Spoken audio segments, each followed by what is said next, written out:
King Charles has put his signature on a decree that strips Camilla from any part of every upcoming coronation ceremony, rehearsal, and procession. And the real reason behind it goes far deeper than a simple family disagreement. The official wording makes everything sound orderly and constitutional. But when you peel back the language and compare what was said publicly with what actually happened behind those closed doors, you uncover a private battle that had been simmering for years. Before we get into it, make sure to hit subscribe on Royal Decode so you don't miss these updates. So picture Charles seated in his private study at Windsor Castle, with only his secretary and a constitutional advisor at his side. He is holding a document that fundamentally redraws how the monarchy will present itself to the public. A coronation is not just a lavish celebration with jeweled crowns and grand robes. It is the sacred ritual that declares to the entire nation who wears the crown, who stands alongside them, and how the next era of royalty is meant to unfold.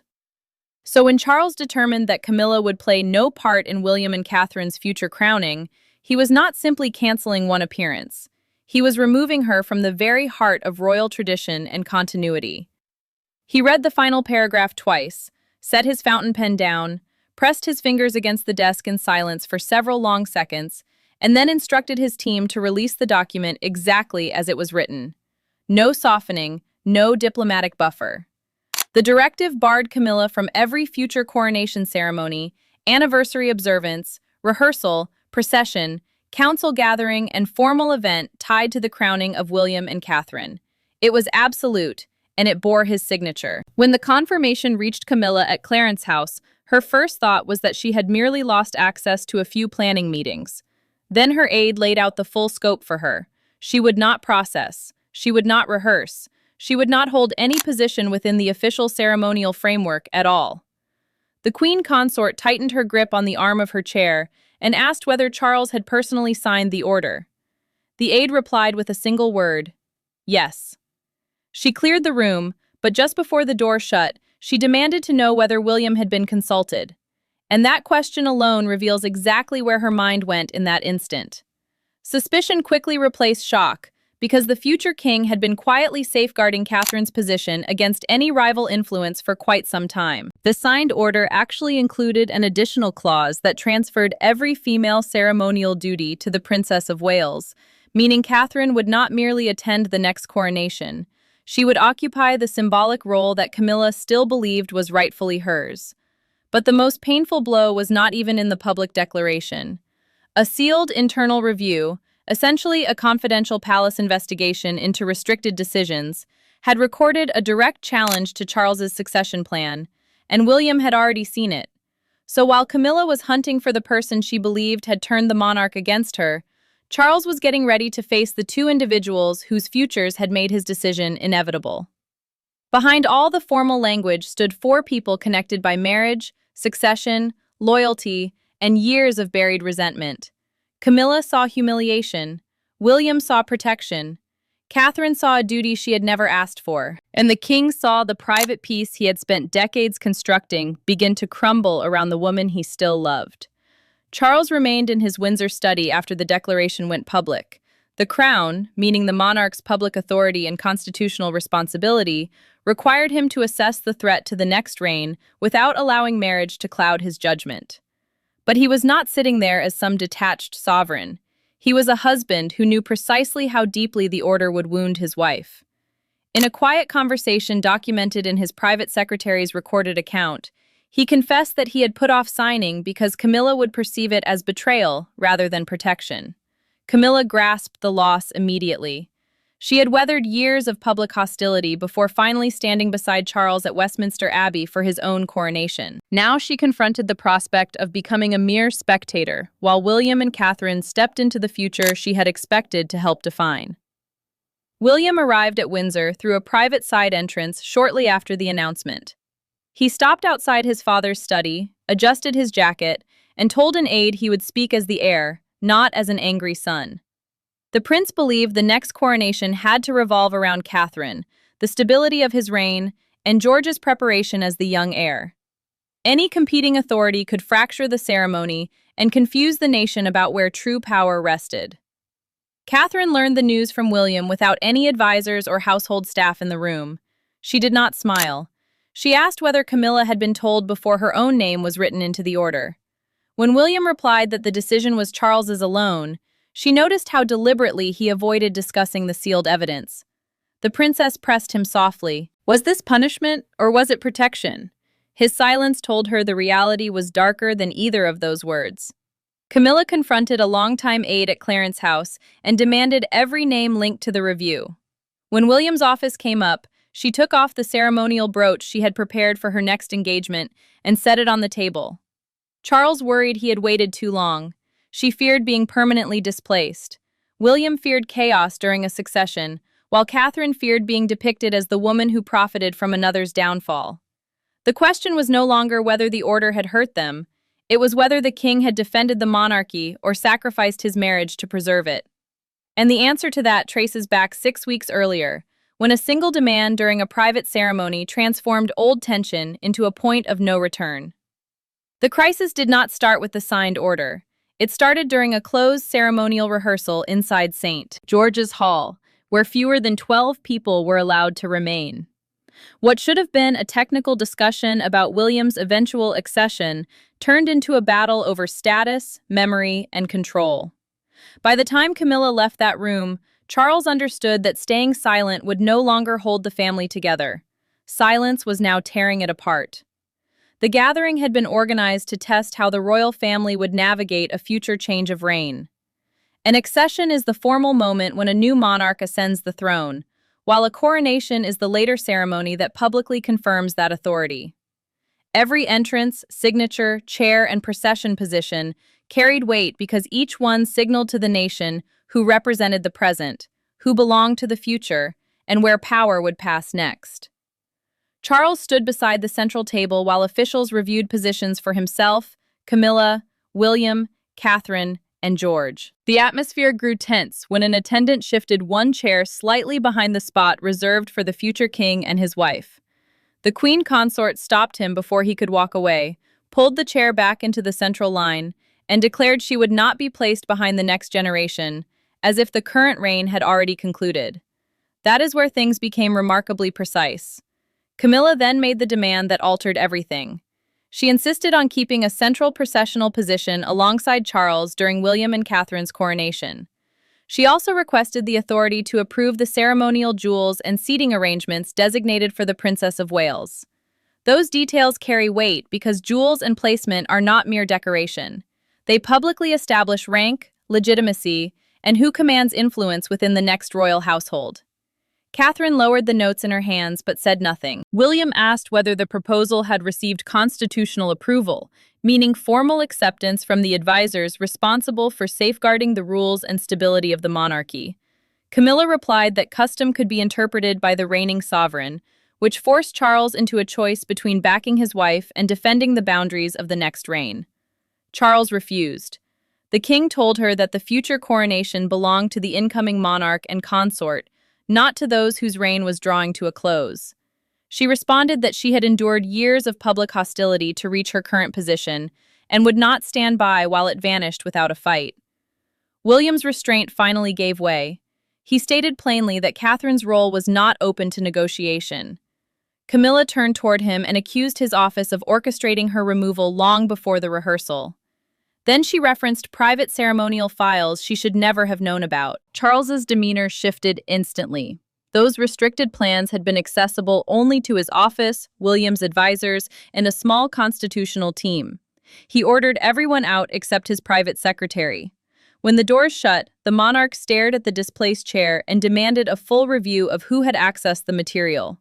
When that review returned, Charles did not call for an advisor first. He summoned Camilla.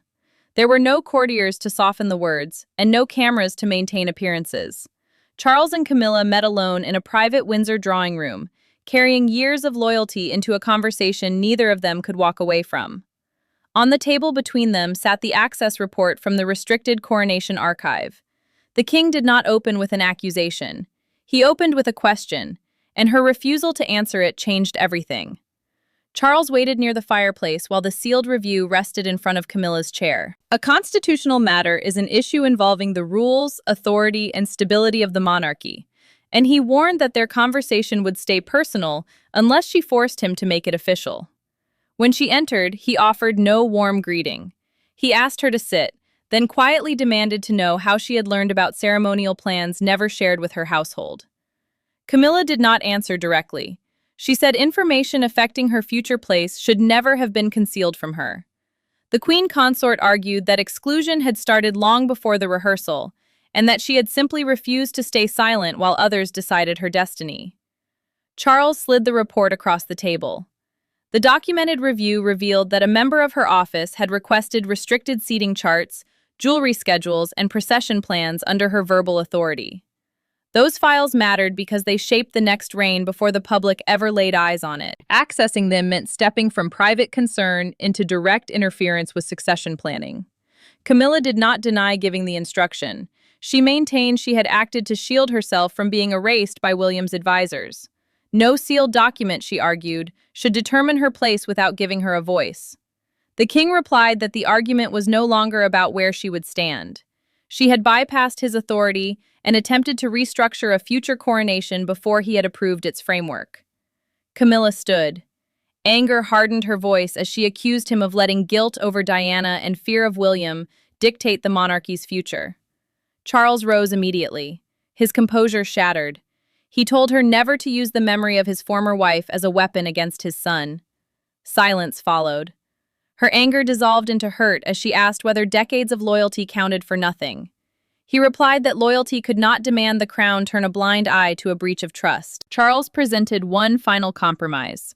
Camilla could retain her public duties and current standing, but she had to step away voluntarily from all future coronation planning and accept Catherine's uncontested ceremonial role. She refused. Withdrawal, she said, would look like an admission of guilt. The king closed the report and told her that refusal left him with only one option. Camilla understood the warning, yet she walked out without accepting his terms. The confrontation ended as a wound between husband and wife, but within hours, the machinery of the monarchy would transform that wound into an enforceable royal decision. Royal power seldom announces itself with raised voices. It moves through guarded consultations, private memoranda, and signatures placed beneath language chosen with surgical precision. After Camilla rejected the final compromise, Charles turned to the small circle capable of turning a marital judgment into a binding ceremonial command. The most important voice in that room did not belong to a lawyer or an attendant, but to the son who would inherit the consequences. Charles entered the consultation carrying the weight of the confrontation with him. He held authority over his royal household and could determine who participated in ceremonies not fixed by law. A non-statutory ceremony is a royal event shaped by palace authority rather than an act of parliament. But because the order concerned a future coronation, his constitutional advisors cautioned that every sentence had to protect William's independence when the next reign began. A senior legal advisor urged the king to avoid stripping Camilla of her current duties. The order, he explained, should address only future coronation events, so that no one could mistake ceremonial exclusion for a legal change in her present position. Charles listened while slowly rotating his wedding ring around his finger when the advisor referred to her as the affected party. The monarch stopped him. "Her name is Camilla," he said. "Do not reduce this to a file." William entered without demanding retribution. The prince told his father that the next coronation could not begin as punishment for an old family wound. His concern was certainty. Catherine's authority had to be acknowledged. George needed to witness stability, and no hidden negotiation could be permitted to fracture the next royal household before it even started. Charles asked whether Camilla could attend as a private family member without any ceremonial position. William answered carefully. He could accept her presence only if Catherine agreed, and only if there was no procession, robe, oath, official seat, or recognized role attached to it. The future king was not asking for humiliation. He was drawing a boundary that could not be challenged later. Catherine met Charles separately and refused to demand his wife's removal. She told him she would never ask a husband to shame the woman beside him. Yet the princess also acknowledged that she could not enter a future coronation, knowing her place might still be questioned through private bargaining. Her words carried weight because she was not fighting for status. She was protecting the clarity the ceremony had to represent. Catherine then offered to step back from early planning until the dispute was resolved. That sacrifice proved decisive. Charles understood that the woman gaining authority was willing to withdraw, while Camilla had tried to reach beyond the limits of her role. The king dictated the final clause himself. All ceremonial authority would belong to the incoming sovereign and consort, and no representative of the previous reign could revise their positions. After midnight, Charles signed. William watched in silence as he set the pen down. Protecting the monarchy, the king finally said, often means hurting the people closest to it. By morning, the order had left his desk, and its first consequences reached Camilla before anyone could brace for her reaction. The consequences arrived not as a dramatic public dismissal, but as a series of quiet removals. A briefing vanished from Camilla's red box. A rehearsal invitation was pulled back. Her name disappeared from a ceremonial planning list she had reviewed only days before. Each change was administrative, almost bloodless. Yet together, they delivered a devastating truth. The order was already being carried out, and no one around her held the authority to reverse it. Camilla opened her morning folder at Clarence's house and found a single note where the coronation briefing should have been. A red box is the secure case used to carry official royal papers, and its contents normally reflect the duties and decisions awaiting a senior member of the family. This time, the note directed every future question to William's office. She read it twice, folded it once, and placed it beneath an untouched cup of tea. Her private secretary entered with more bad news.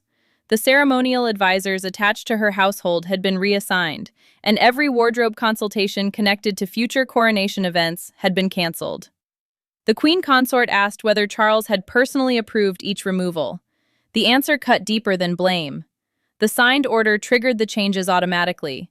No second command was needed.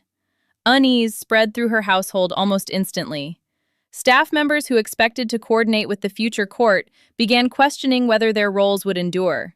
Some quietly requested transfers, fearing that loyalty to Camilla now looked like belonging to a defeated faction. That matters because royal households rely on trust and continuity. Once experienced staff start leaving, influence vanishes long before any title does. Charles felt the distance at his next engagement. He noticed the empty space beside him after his wife canceled without giving a reason. The king completed the program, smiled when expected, and spoke with steady composure. Yet he asked his equerry twice whether she had offered an explanation.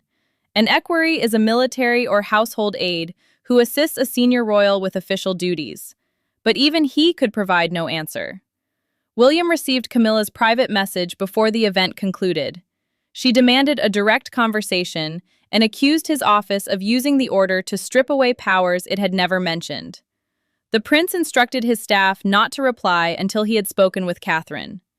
Catherine urged him to respond personally. She warned that silence could make a settled constitutional decision feel like deliberate cruelty. The princess understood that victory without restraint could shift public sympathy toward the person who had lost. Camilla then explored a challenge through Charles's advisors. She asked whether a consort could be excluded from a coronation involving her own family. The legal answer was devastating. Attendance might be offered, but no ceremonial role was guaranteed. Later, she locked her annotated files inside a cabinet. Her hand lingered over a note from Charles, thanking her for supporting him during his own crowning. Then, she closed the drawer. William chose to meet her alone. He declined Catherine's offer to accompany him. This struggle, he said, had started between heir and consort, and now had to continue without attendants, advisors, or titles. That meeting would not reverse the order, but it would finally expose the fear that had driven Camilla from the very beginning. When William entered the room, there were no aides waiting with briefing papers, and no careful palace language to hide behind. Camilla had sought a confrontation with the future king. But what followed was far more dangerous. An honest conversation between two people who had spent years judging each other through old wounds. For the first time, she admitted that the coronation dispute had never truly been about a chair, a robe, or a procession. William arrived alone at Clarence's house exactly as he said he would. The Prince of Wales is the title traditionally held by the direct heir to the throne, but Camilla refused to let rank dictate the opening moment. She stayed standing until the door closed, and asked whether he had come as the heir or as Charles's son. He answered that he had come as both, because the family could no longer pretend those identities were separate. Camilla accused him of waiting years for the opportunity to diminish her position. William rejected the accusation. He told her he had never tried to erase her from his father's reign, but he would not allow her to dictate the shape of his own. The distinction mattered because the next coronation would define where authority rested and whether Catherine entered the new reign with certainty or with another battle already looming. The tension shifted when Camilla finally spoke without anger. She admitted she feared becoming irrelevant the moment Charles's reign ended. The queen consort had endured public rejection, family hostility, and decades of comparison, only to discover that the institution might move forward without preserving any formal place for her. William softened, but he did not retreat. He acknowledged what she had carried beside his father, then told her that suffering did not create permanent authority. Coronation vows are the solemn promises made by a new monarch and consort during the crowning ceremony, and those vows had to belong entirely to the people accepting them. Camilla then asked whether Catherine had demanded her removal. William revealed, through a documented account of the private conversation, that the princess had done the opposite. She had offered to withdraw from early planning rather than deepen the conflict. The truth unsettled Camilla because it shattered her belief that Catherine had been secretly working against her. Camilla lowered herself into a chair and pushed the unopened order toward him. William did not take it. He sat across from her and left the document between them. Then he offered one concession. She could attend the future coronation as Charles's wife and his family, but without a procession, oath, robe, or official ceremonial role. Camilla asked whether Catherine would agree. He said she already had. She did not apologize for accessing the files, but she admitted that fear had driven her to demand control she did not possess. William answered that acceptance, not victory, was the only path remaining. Camilla agreed not to challenge the order. He left without a handshake, but before the door closed, she thanked him for speaking plainly. The private battle had reached its turning point. Outside the palace walls, however, one leaked phrase was about to turn that royal order into a national judgment. The palace had hoped the order could be explained through controlled language and constitutional restraint.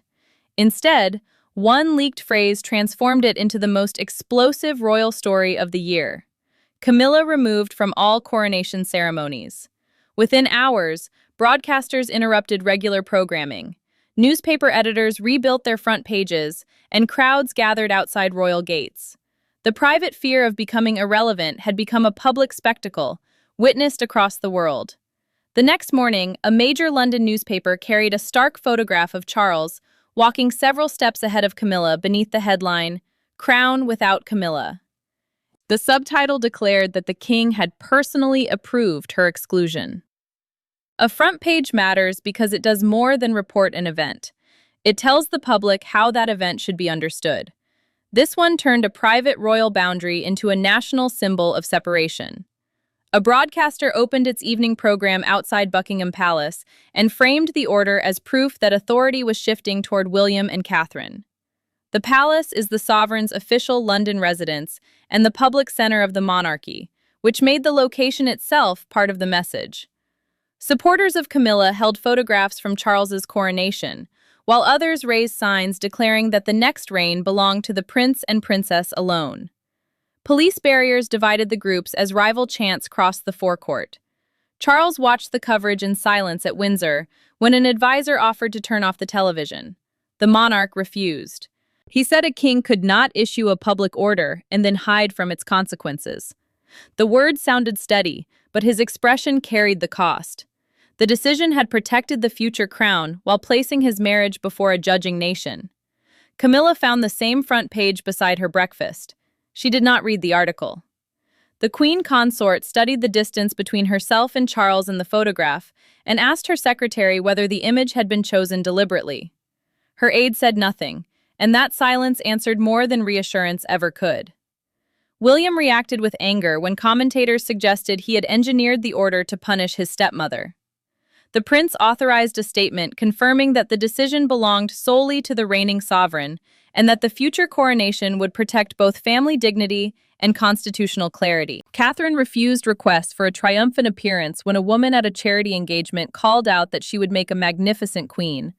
The princess thanked her and immediately redirected attention to the cause. Camilla privately approved William's statement because it removed Catherine from blame and confirmed that Charles had acted independently. That quiet response, recorded in a household account, showed she intended to honor their private agreement. The palace then issued its final clarification. Camilla would retain her present title and duties, but no formal role in any future coronation ceremony. The removal was permanent. With public judgment raging beyond the gates, Charles gathered his family one final time to decide whether the order would destroy them or finally establish the boundaries they had avoided for years. The final meeting did not restore what had been lost. Camilla would not regain her ceremonial position. Charles would not withdraw his signature, and William would not surrender control over the future coronation. Yet the family entered the room no longer arguing over whether the decision could be reversed. They had come to decide what remained after it, and whether a monarchy built on continuity could survive without demanding that every wound be concealed. Charles gathered Camilla, William, and Catherine inside the same Windsor room where the restricted review had first been discussed. The signed order rested on the table, but no advisors were present. A dispatch box is a locked case used to protect sensitive royal papers, and one waited beside the king as a silent reminder that this was no longer a legal consultation. It was a final family reckoning. The king began by accepting responsibility. He admitted he had delayed setting firm ceremonial boundaries because he wanted to avoid hurting his wife. That delay allowed uncertainty to become suspicion, and suspicion to become a breach of trust. Charles did not excuse what had happened. He simply acknowledged that his silence had helped create the crisis. Camilla responded without defiance. She confirmed she would not challenge the order or seek a formal role in William and Catherine's coronation. The queen consort admitted that fear of losing her place had pushed her across a line the sovereign could not ignore. She would remain beside her husband, but she would no longer attempt to shape the next reign. William promised that Camilla would not be erased from Charles's years on the throne. Her public service, her support for the monarch, and her place within the family would be recognized honestly. Yet the prince made one boundary permanent. His future reign would not be controlled by obligations created during the present one. Catherine then addressed Camilla directly. She said she had never sought her humiliation and did not view the transfer of ceremonial authority as a victory. The princess would support William and protect the dignity of the crown, but she would not inherit another woman's resentment. Charles reached toward his wife's hand, then stopped before touching it. He allowed her to decide. Camilla placed her hand over his. The gesture did not erase the conflict, but it confirmed their marriage would endure even though their royal roles had been separated. The family accepted the final arrangement. Camilla could attend the future coronation as Charles's wife and an honored family member, but she would not process, swear an oath, wear coronation robes, approve ceremonial details, or hold an official place. Charles locked the signed order inside the dispatch box. The decision, he said, would never be reopened. This was not Camilla's destruction, Catherine's triumph, or William's revenge. It was the moment the king finally separated personal devotion from royal authority. There would be no reversal. Camilla kept her marriage but surrendered control. William protected his reign without demanding punishment. Catherine accepted power without celebrating another woman's fall. Charles preserved the monarchy by accepting that love could remain private even when power had to move forward. And honestly, when you step back and look at the whole picture, the most revealing part is not the order itself. It is the fact that Catherine offered to step back from planning before anyone asked her to, while Camilla accessed files she was never supposed to know existed. That contrast tells you everything about why Charles ultimately signed. One woman was willing to sacrifice her position to protect the family's future clarity. The other tried to secure her position before the future even arrived. In the end, the king chose the person who was not fighting, and that might be the quietest and most permanent royal shift we have witnessed in decades.